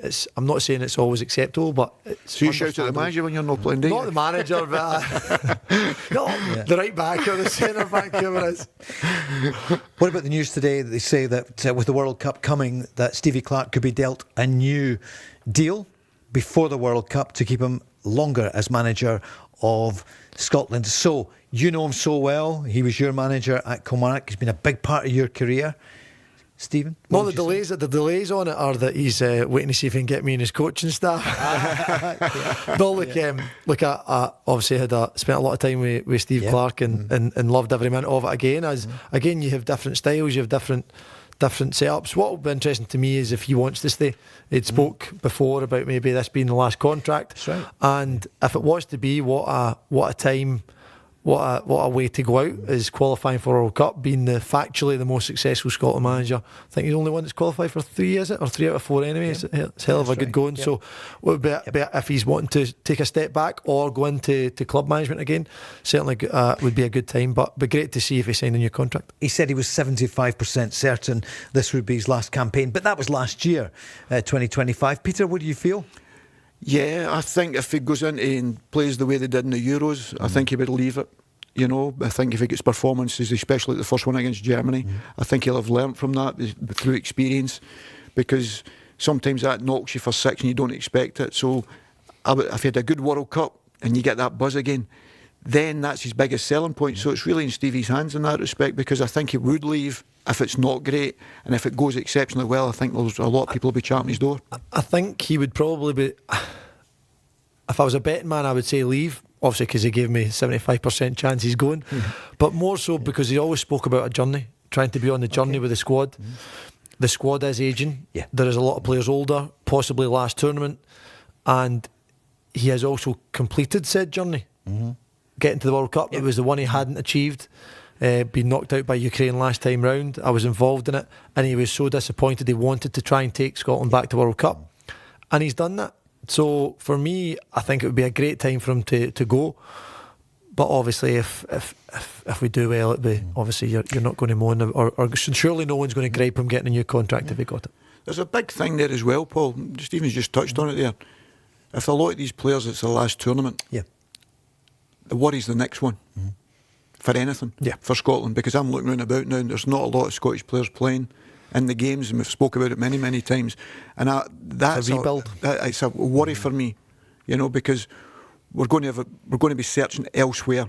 We're going to be going to England to see is there anybody with Scottish player that's down there or lived in Scotland or whatever, because there's too many guys that keep saying stand at the side and we're not seeing them playing enough football, and it's going to be a worry how we're going to get there again. And that's why I think this time we've got to really go there and enjoy it, try and get the best from it, because if a lot of these boys retire, it could be a concern. Do you know what was great though, is touching about maybe Scottish players not playing, and Nathan Patterson played full 90 the other day for Everton, and I was delighted to see that he played. I didn't watch the game, don't know how he actually performed. What a result. But a great result, and obviously to not concede, it couldn't have been that bad. Great to see him getting games, been injured for a long time. That's another young player. He'll be I don't know what age he is, maybe 25. It's the same position, but they're not the same. No, but Hickey can play either side. That's what I'm saying, but there's a few of them in that area. So if you can get them just getting minutes, staying fit, there is some players, but I agree that we still probably looking for a talisman striker. You get Ben Doak, so there is positives, but certainly I think there is a big rebuild coming around the next couple of years. Ben Gannon Doak, sorry. No, I wasn't. No, listen. Hey, on this we're Morton. We're not Greenock Morton. We're Morton here. We don't mind. But for Ben, how good do you think is he going to be if he can? Look, again, trying to get minutes he needs to be finding that balance between the level and getting the game time and staying fit. For a lot of young players, their body's been through a lot. And I'm not sure if it's a coincidence, but most of the players now were brought up in Astrogras. Yeah. So when they go in and they're playing in grass all the time, I don't know if that's affecting them and picking up niggles. But certainly you can see he's got a lot of talent, and certainly someone we talk about wingers putting fear into fullbacks. I would have plenty of fear playing against him. How proud you must be though when you look back. You're still very much playing, but you've been part of it's been a golden era of Scottish football, when we came from such a tough time. Some great work was done with Alec McLeish and you, Peter, and others there. Picking him. You picked him, exactly. Some others as well. By the way, I was laughing. Yeah, go on. You were talking about Stevie Clark earlier on. We went down to watch Stephen in the game before we went away to Mexico. I told you this, didn't I? Yeah. He was nearly like an overlapping left winger, and he was playing it right back. We were looking at him saying, okay, he's playing this way. But we put him in the team. And not just his performances, but his professionalism and the way he can travel within a group. And it was magnificent, honestly. He'd get criticism at times and whatever, but it was a no-brainer for us in the respect of that. But I mean the all-round package, wanting to learn, delighted to be there, proud to be playing for Scotland, but all other things, because see when you go, and he'll tell you, we were 2 weeks, Paul, and see that integration with the players and the management and all that sort of stuff, that's so and where important. were you? It was Mexico and Peru. But by the way, it was near enough a full new group, because half of the senior ones didn't want to go. Pulled out, I remember. All this sort of stuff, and it was Alex's first thing, so great credit to him. He deserves all the luck and all the things that's going well for him. Don't go away, we're back in 90 seconds.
Football Show with Burger King. Stephen O'Donnell is in the house tonight, along with Peter Grant, and Laurie is on the line. Good evening, Laurie. Evening. Evening, Good Laurie. evening. Paul, I realise the programme is coming to a close soon, so I'll try and abbreviate my comments tonight. Okay, yeah. Thank you. I'm conscious of time, not just where the programme is concerned, but also Celtic's efforts to sign anyone before the Hearts game on Sunday. Yep. Arguably the most critical game thus far in the league campaign. Here's the problem I have. Yep. The Celtic party will board on a flight tomorrow in Italy. Yep. The game is on Thursday. They probably won't get back if they stay overnight in a hotel until Friday at some point. Yep. Therefore, even if they get somebody on board, then he or if there's one or two players will only have a solitary training session to get acclimatised with his new teammates. It's a woeful lack of preparation, and I don't know how much money they're going to spend. But I would think that it's probably loan deals that they'll go for because they know that Martin O'Neill won't be there next summer. However, there's an old business maxim, Paul, as you know very well, and that is that you must speculate to accumulate. So what's at risk here is the £30 million potential jackpot bonanza if they make the Champions League group stages. If Celtic lose this game on Sunday, I hate to sound, very pessimistic, but the truth of the matter is that if Hearts beat Celtic on Sunday, then they'll go 9 points clear. The only hope I have here is that Lawrence Shankland and Cammy Devlin have been probably the two most influential players, along with Stuart Finlay and the Hearts team. And it's a blessing in disguise that those guys won't be playing on Sunday. All right, Stephen, you've played against them. How big a factor will that be for this game on Sunday that they're going to be missing? Look, I think Lawrence, obviously, you want on your side, gives you bags of experience as the captain, so obviously he can lead by example, and his performance, he hold up play is good and scores goals. So yeah, without doubt you're going to miss him. And then on the kind of different extreme to what you bring to the table, you've got a Cammy Devlin that grafts, gets stuck right in, is comfortable enough on the ball, keeps it simple, kind of more industrious, and has done a great job and covers the ground to allow the more expressive players to go and create. So they will both be big misses. So yeah, from a Celtic perspective, you're maybe delighted they're injured, but I understand your point on the Celtic trying to get bodies in and they're only going to have one session, but that's also international football. Peter Grant will have experienced that. You're getting boys in for a couple of days, maybe never seen them before a game. These players could and should be good enough to see what they're about in that one session. I had a session today for the first time with the new signing we have, and I might be wrong, but right away I've got a right idea of how I think he's going to play and what he'll want. So that's what you're hoping then, that Celtic players are able to kind of get if they bring in some players come Friday, Saturday. This is the Sun online at the moment. Thomas Kvarnica is close to joining Celtic from the Bundesliga. It's Robert Grieve there, well-known journalist. So this has just landed in the last few minutes, Peter. I can't confirm it, but that Celtic have agreed terms with him. And just looking to see some more on that. What's his position, Paul? He's a striker. Listen, I think, as I said to you, I think Martin's going to bring in people he thinks he can do a job right away. Laurie's right about obviously one day. He's at Mönchengladbach. But the bottom line is Martin's going to put him straight in. If he thinks he's better than what they've got in the building, and I don't think Martin, as I said earlier on, I don't think he'll sign anybody. It's just the same. Yeah. He will just put him straight in. Number 9, if you're a number 9, you're straight in there and you're playing, if he's no injuries obviously, and he'll be straight into the team. And Martin won't care about that because he thinks if he's a centre forward, we just deliver the ball into him, let him go and find it in the box. That's the sort of thing he'll be looking for. So the training session is not a big concern. I understand what Laurie's saying, the travelling and whatever with the rest of the group, but the player coming in, I think there'll be no concern. What I'm impressed with Laurie as well quickly is that you're mentioning about the loans, because it's Martin O'Neill and he won't be there next season. Actually, it's really good thinking, and could if I don't know if it's permanent or loan, but it's good thinking. I'm impressed with that. Yeah. What happened to the days when it was I think like Sutton, or it was easy to pronounce, sorry, it just come in there, but that's just broken there in the Sun. Because I was about to ask on your behalf, Laurie, to Stephen, so we've talked up Hearts and they deserve it, but what about Celtic if they were at their best? What are Celtic like? Looking at the squad that are there and the players, they're going to Tynecastle. It's the defending champions. So, what kind of Celtic have you seen? Are they capable of being? Look, Celtic are always capable of big performances, and they've got some top players. You don't get to Celtic and play games for Celtic being a mug. What I will tell you is, if you have Maeda firing, you've got pace. Taneke has a trick in him. If you get a striker that can feed off that, and then you've got obviously Callum McGregor with the experience, the composure in the middle, and then whoever you play. Look, they're missing Carter Vickers, they're missing Jota, but obviously if Kieran Tierney's getting more and more minutes, getting better and better, hopefully that continues for Scotland. But it's just like these players have been, I don't want to make excuses, but they have been messed about as well. And you look at the likes of Callum McGregor in there, seeing frustrations of thinking we need some help, some support, and it's not came. They'll be frustrated as well. This lad's 6'3", Laurie, the Czech Republic team, and he's at the Super League at the moment, Antalya Spor. He's on loan from Borussia Mönchengladbach. Because, Laurie, you probably couldn't believe how bad it's been for Celtic in terms of no signings, but it looks as though something is happening now. And you've always, I know the regard you've got for Martin O'Neill, and he really, this would be his, well, would this be his biggest achievement if he can win the title this year? Absolutely. You know what, yep. that 5-week Let's period, hear Laurie. Yep. Paul, when Wilfried Nancy came in, that was implosion. It was self-inflicted. So much, I was stunned into disbelief. Anyway, I'll move on from that. Yeah. I welcome the acquisition of this guy from the Czech Republic that you've referenced there. The point I'm making, Paul, is why is it taking them 3 weeks to get someone in the door?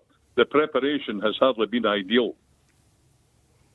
I don't think anyone could disagree, yeah, Stephen. I totally have complete sympathy for the Celtic, like, the recruitment team, because you've sacked the manager on the 5th of January, who would have had his signings. So, Laurie, would you have rather them have signings in and Wilfried Nancy still being here, or Wilfried Nancy not be here and they bring in his signings, or they bring in Martin O'Neill and don't have any signings because they're waiting to get people that the manager wants? Like, that's their three solutions.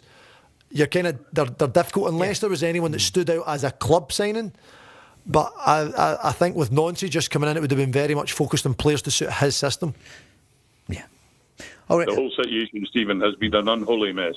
And then that, again, I'm not going to comment on that, but I understand where you're coming from. But Peter, you couldn't disagree. It has been an unholy mess.